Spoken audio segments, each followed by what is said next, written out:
Pemirsa, kita sudah sampai ke kediamannya Bapak PNA Masud J. Adiningrat dan kita siap untuk berbincang-bincang dengan beliau.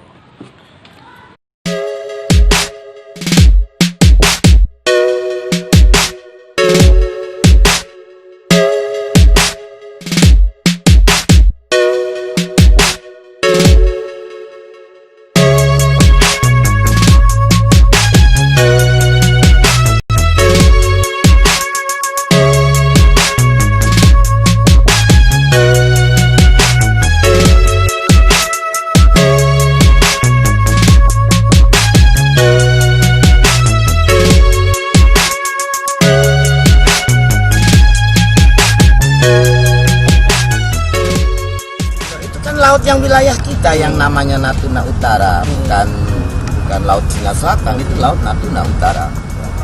Kenapa tidak? Kan itu Laut Natuna Utara kita, ya.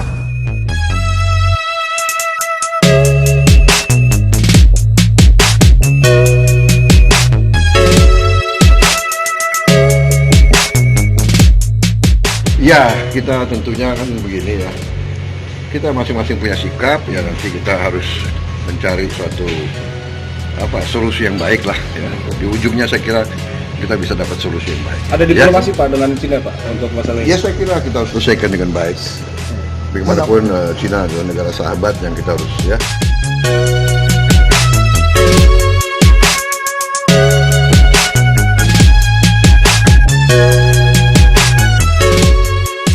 Tidak salah dari pernyataan Pak Prabowo. Kita selesaikan dengan kalem, kan boleh, tidak usah ngotot-ngototan, tetapi tetap kita tidak ada nego. Baiklah Pak, kita mulai bincang-bincang. Masalah yang saya dengar sekarang lagi tren sekarang kan dengan adanya isu Natuna Pak. Tolong pandangan Bapak kira-kira masalah isu Natuna ini bagaimana menurut Bapak? Natuna adalah kepulauan yang secara hukum internasional masuk menjadi wilayah kekuasaan Republik Indonesia dan ini telah diakui oleh PBB. Artinya, walaupun bagaimana kita harus mempertahankan Natuna ini menjadi tempat terluar dari kedaulatan negara Republik Indonesia. Adanya rencana bahwa Cina akan membuat pangkalan militer yang berdekatan dengan Natuna, seharusnya kita lah yang lebih dulu membuat Natuna ini menjadi kedaulatan yang kita jaga. Karena apa? Negara kita besar sekali, sangat besar. Dan yang hebat, negara kita itu adalah satu negara yang dilewati khatulistiwa. Dan dengan demikian, negara ini menjadi sangat kaya dengan tambang dan lain-lain.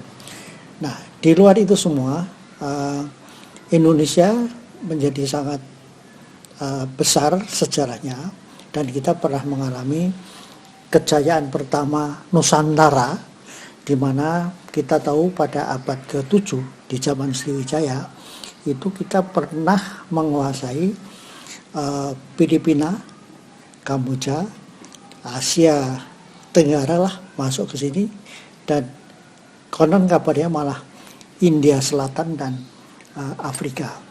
Sehingga Papua itu termasuk Papua Nugini juga masuk ke Nusantara ini dan Filipina masuk ke sini. Apa maknanya?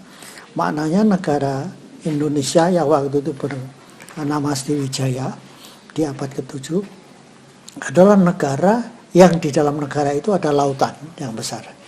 Ini adalah satu potensi di samping isi dari laut yang berupa ikan yang beraneka warna dan banyak macamnya. Ini adalah satu kekayaan. Tetapi secara geostrategi bahwa Nusantara itu memang diperebutkan dari dulu untuk menjadi jajahan dari negara-negara lain yang merasa adikuasa. Nah, dengan adanya rencana Cina membuat pangkalan militer di sebelah utara Natuna ini, sesungguhnya kita keduluan. Dan kalau kita mau menjadi negara yang jaya, maka yang harus kita kuasai adalah lautan dulu. Jadi disinilah yang kita katakan bahwa Indonesia jaya di lautan, dan pada saat itu telah dibuktikan di zaman Sriwijaya. Kemudian Pak, kenapa negara-negara luar itu begitu tertarik dengan Nusantara ini? Mungkin ada sejarahnya atau asal muasalnya Nusantara seperti apa gitu Pak? Orang menyebut Nusantara dan juga menyebutnya Dwi Pantara. Kenapa disebut Dwi Pantara? Karena letak Nusantara pada saat itu ada di dua benua besar, yaitu benua Asia dan benua Australia yang kita kenal sekarang. Nah, tentunya di dalam perut bumi Nusantara ini mengandung satu kekayaan yang sangat luar biasa, sehingga semua orang ingin memperebutkannya. Hebatnya pada zaman Sriwijaya itu telah mampu menguasai Selat Sunda, selat yang kita kenal adalah Selat Malaka, kemudian adalah Selat Natuna itu sendiri, dan yang waktu itu Filipina udah masuk ke kita, sehingga Selat Filipina itu juga dikuasai oleh Sriwijaya. Akibatnya apa? Seluruh Nusantara itu dalam kontrol dan kekuasaan Sriwijaya. Oleh sebab itu Sriwijaya itu pernah menjadi negara yang sangat besar, dan pada saat itu disebut juga sebagai Kedatuan Sriwijaya, atau ada yang mengatakan Kaisar Sambugita pada zaman dulu ya. Nah, dengan kebesaran yang kita miliki ini, lebih-lebih ya, tambang itu kita mempunyai emas yang banyak sekali. Oleh sebab itu Sumatera sendiri yang dulu disebut Suwarna Dwipa atau Suwarna Bumi itu adalah pulau emas. Artinya di Sumatera saja mengandung emas yang sedemikian rupa. Belum di Kalimantan, belum di Papua yang sekarang kita kenal dengan Freeport dan tempat-tempat lain. Maka sangat wajar kalau memang beberapa negara mengincar untuk menguasai Nusantara. Kemudian Pak, kelihatannya zaman Sriwijaya terus Nusantara ini begitu menguasai selain Indonesia, termasuk ya seperti Filipina dan daerah lainnya, Malaysia termasuk di dalam kerajaan Nusantara. Yang pertanyaannya, apakah pemerintah sekarang atau Indonesia sekarang lebih maju daripada Nusantara pada zamannya itu Pak? Ya. Menurut Bapak bagaimana? Pada saat itu kita harus akui bahwa zaman Sriwijaya itu adalah zaman yang hebat. Saya mengatakan bahwa saya ingin menyebutnya sebagai Eka Mahakala Jaya Nusantara, yaitu kejayaan Nusantara yang pertama.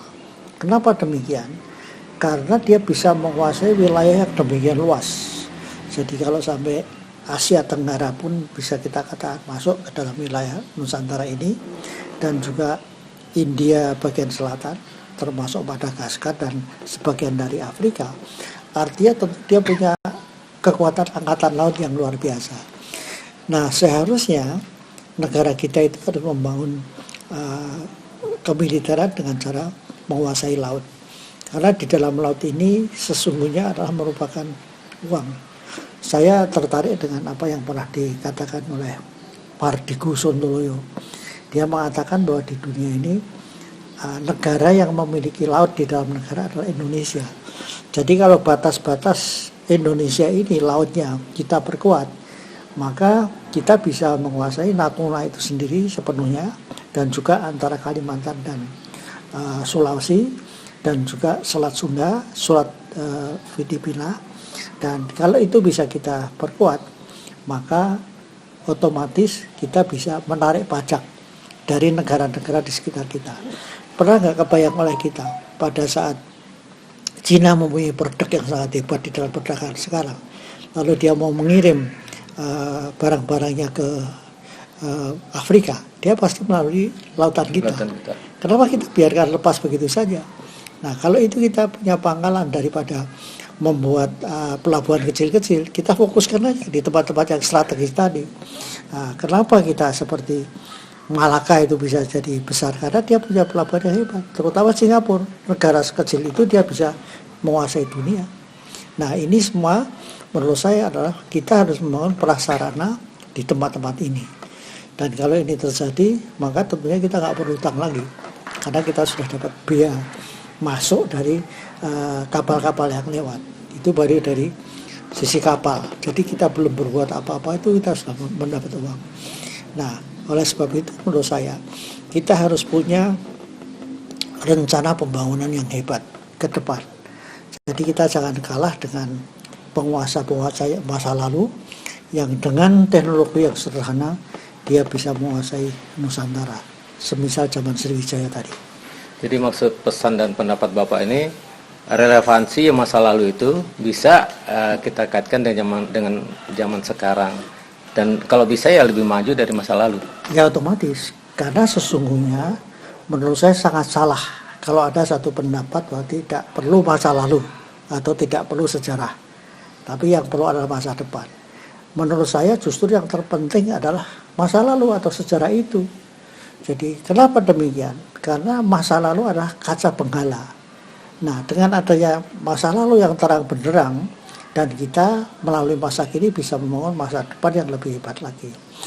Nah, itu semua adalah satu bukti bahwa dari zaman Sriwijaya itu menunjukkan bahwa belum punya peralatan yang secanggih sekarang, dia mempunyai angkatan laut yang sangat kuat, sehingga semua wilayah di sekitarnya dia bisa kuasai, dan dengan demikian dia jadi kekaisaran yang sangat besar. Kenapa kita tidak bisa mencapai seperti yang pernah dicapai oleh Sriwijaya? Kalau ditanyakan bahwa masa lalu itu lebih besar atau lebih kecil dari sekarang, itu satu bukti bahwa masa lalu itu juga punya kehebatan yang luar biasa yang perlu kita hargai, dan kalau kita tiru jangan kalah dengan masa lalu.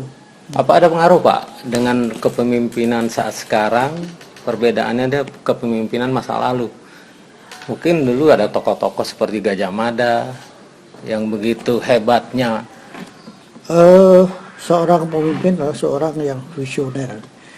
Dia punya prinsip yang sangat hebat untuk menjadi pemimpin itu. Jadi sebelum Gajah Mada tentu zaman Sriwijaya kita kupas di sini. Dan pada saat itu yang berperan siapa?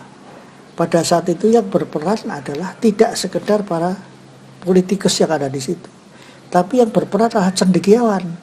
Dengan ada cendekiawan yang hebat ini bisa menarik cendekiawan yang lain, dan cendekiawan ini walaupun tidak besar, dia bisa menjadi pelita untuk memajukan negara. Karena cendekiawan itu kalau dulu namanya Bujangga, itu adalah orang yang menjadi pelita masa depan. Pada saat itu kita mengenal ada dua cendekiawan yang sangat luar biasa di zaman Sriwijaya, yaitu Sakyakirti dan Dharmakirti. Mereka berdua ini di samping ahli agama Buddha tentunya pada saat itu, mereka adalah ahli-ahli perang, dan dia menjadi penasihat raja, sehingga pada saat menaklukkan wilayah-wilayah di sekitarnya, maka peran cendekiawan itu sangat besar. Dan pada saat itu semua tata negara yang berdasarkan dari agama pada saat itu adalah Buddha, itu pusatnya ada di Sriwijaya. Nah, sehingga Cina yang sekarang menjadi besar itu belajarnya ke Sriwijaya dulu. Kita pernah dengar dulu ada yang namanya I Ching ya. Mereka adalah seorang pendeta Buddha yang ingin mempelajari agama Buddha. Nah, oleh sebab itu tentunya dari Cina ini harus menuju ke India. Tetapi untuk menuju ke India kan tidak mungkin dia melewati daratan yang demikian panjang. Makanya dia melalui Sriwijaya ini yang waktu itu berpusat di Sumatera Selatan ya, di Sungai Musi itu mereka datang. Dan untuk bisa mempelajari agama Buddha yang bagus, tentu dia harus tahu tentang tata bahasa, tentang bahasa-bahasa Sanskerta yang semuanya itu telah dikuasai oleh Sriwijaya. Oleh sebab itu I Ching datang ke Sriwijaya itu untuk belajar, dan begitu tahu bahwa ada buku-buku penting tentang Buddha Mahayana yang bisa untuk mengatur negara, itu kemudian dia membawa murid-muridnya untuk menerjemahkan kitab-kitab agama Buddha. Oleh sebab itu di Cina sampai sekarang agama Buddhanya maju, dan salah satu kemajuan Cina yang peradabannya sampai sekarang kita bisa lihat, bisa di Forbidden City, kemudian di Istana Musim Panas. Di sana itu banyak patung-patung Buddha yang sangat luar biasa, dan ini menunjukkan bahwa peradaban yang tumbuh di Cina itu sesungguhnya juga dia belajar dari Sriwijaya. Ini yang harus kita ketahui. Jadi apa yang penting untuk masa sekarang? Yang penting bagaimana cendekiawan itu bisa lahir dan diberi situasi. Kalau cendekiawannya sudah ada, maka diperankanlah dia, sehingga konsep bernegara ini zaman sekarang, walaupun di zaman demokrasi, bukan banyaknya suara, tetapi adalah banyaknya otak-otak yang cemerlang, yang semua itu ada di cendekiawan. Dengan demikian kita akan maju lebih cepat dengan adanya cendekiawan ini. Jadi mungkin Bapak setuju ya dengan kesimpulan dengan suatu negara itu akan maju bila ada pemimpinan yang bagus dan tetap mengingat sejarah masa lalu. Ya, jadi dua-duanya nggak bisa dipisahkan. Yang pertama adalah belajar pada masa lalu, terutama kejayaannya. Lalu yang kedua, bagaimana memberi situasi dan menumbuhkan cendekiawan untuk bisa mengabdi dan berpikir untuk kemajuan negara. Kita lihat sejarah kita, di mana satu kerajaan yang menjadi besar, di situ pasti ada pujangga.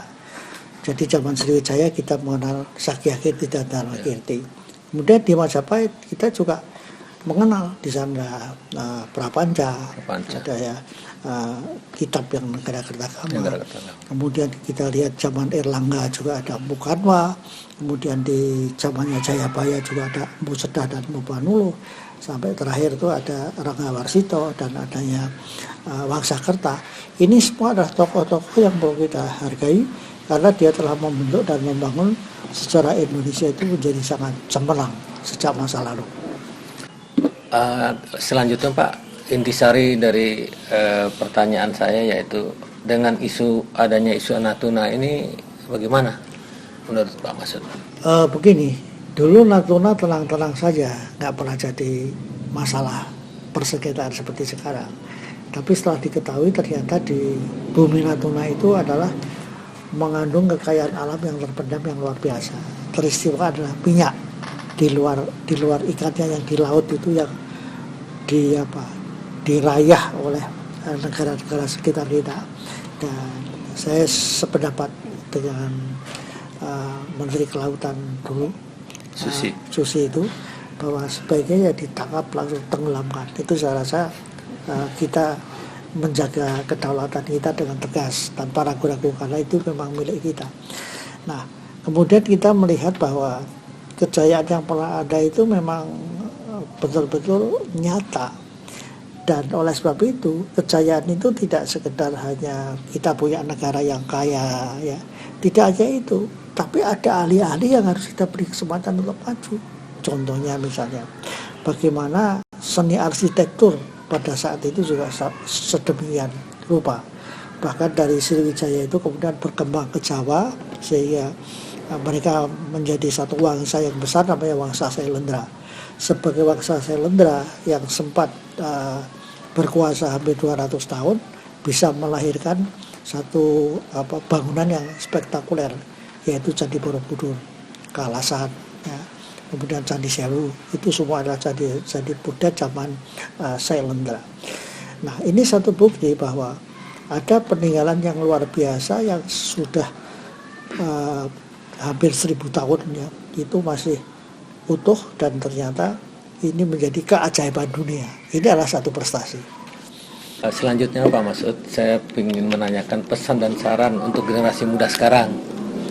Kepada generasi sekarang, kita harus bangga bahwa nenek moyang kita itu mempunyai sejarah kehebatan yang luar biasa. Bahkan ada lagu misalnya nenek moyangku adalah pelaut misalnya. Ini bisa terbukti di zaman Sriwijaya tadi. Nah, dengan kebesaran kita yang luar biasa tadi, berarti kita bisa menjadi negara yang besar. Dan kalau anak-anak kita mengenal sejarah dengan baik, maka dia akan tahu manusia hebat zaman dahulu yang telah membuat Indonesia sekarang ini punya peninggalan yang sangat hebat.